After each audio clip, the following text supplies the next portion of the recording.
नमस्कार दोस्तों, हमारी YouTube चैनल नई सोच नई बात को ज़्यादा से ज़्यादा सब्सक्राइब करें।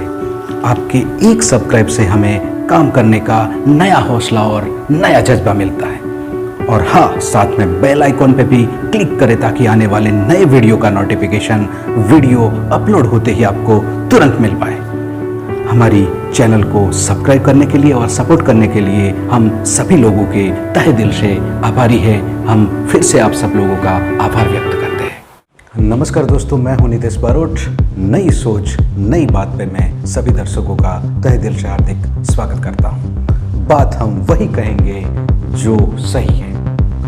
दोस्तों, आज की कहानी वो कोहिनूर की है जो हमारे देश भारत को नया उजाला दे गई और दुनिया सदियों तक याद रखे वैसा वो शख्स ने इतिहास में सुनहरा आयाम भी जोड़ दिया। वो कोहिनूर और कोई नहीं, टोक्यो ओलंपिक 2021 के स्वर्ण पदक विजेता नीरज चोपड़ा है। मुझे उनके लिए कुछ पंक्तियां भी याद आ रही हैं। तू भी है राणा का वंशज, फेंक जहां तक भाला जाए, दोनों तरफ लिखा हो भारत, सिक्का वही उछाला जाए, सिक्का वही उछाला जाए। दोस्तों, ये कहानी शौर्य, पराक्रम और वीरता की भूमि हरियाणा की मिट्टी से जुड़ी हुई कहानी है। दोस्तों, ये कहानी की शुरुआत हरियाणा के पानीपत में स्थित एक छोटे से गांव खंडरा से शुरू होती है। सतीश कुमार और सरोज देवी के यहाँ 24 दिसंबर 1997 में एक पुत्र का जन्म होता है। वो और कोई नहीं, टोक्यो ओलंपिक के हमारे देश की शान बढ़ाने वाले रणयोद्धा यानी कि नीरज चोपड़ा का जन्म होता है। उनके बचपन के समय का एक मज़ेदार किस्सा ये भी सुनने को मिलता है कि नीरज का बचपन में तकरीबन 80 किलो वज़न हुआ करता था। जब वो कुर्ता पायजामा पहन के गांव में घूमने को निकलते थे तो गांव वाले उनको सरपंच के नाम से बुलाया करते थे।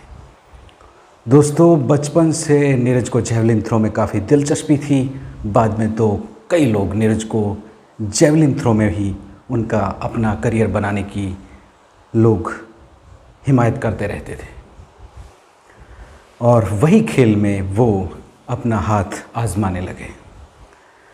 पहली नीरज अपनी फिटनेस दमदार करने के लिए पहले पानीपत जाते हैं। बाद में भाला फेंक की अच्छी ट्रेनिंग के लिए, अच्छी तालीम के लिए वो पंचकुला भी जाते हैं। बाद में समय ऐसा आता है कि वो भारतीय सेना में भर्ती हो जाते हैं और वहाँ भी वो गर्मजोशी से भाला फेंक का अभ्यास जारी रखते हैं।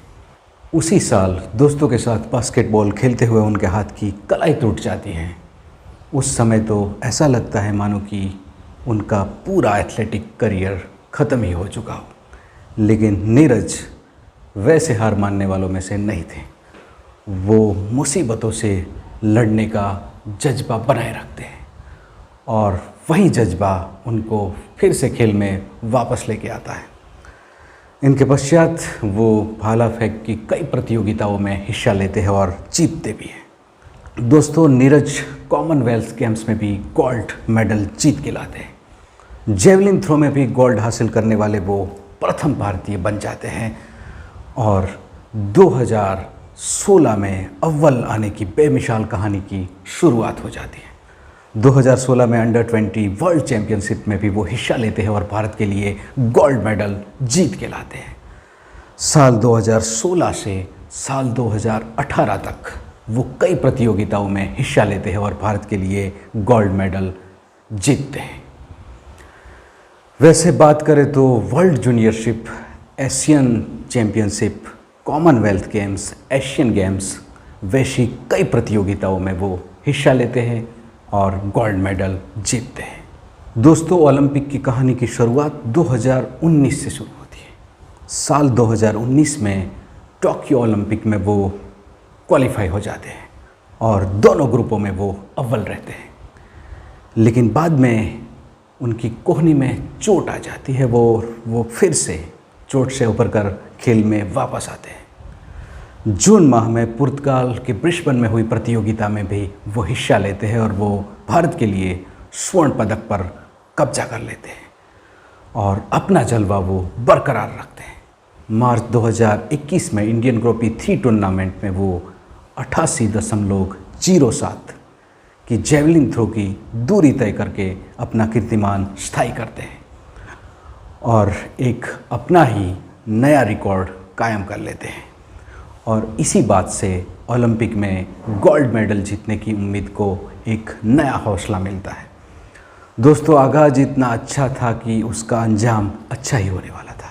दोस्तों, 7 अगस्त 2021 के दिन उगते हुए सूरज की भूमि कहे जाने वाले जापान देश में दिन ढल रहा था, लेकिन तभी भारत देश का एक होनहार नौजवान लड़का अपना एक नया अध्याय लिखने के लिए जा रहा था।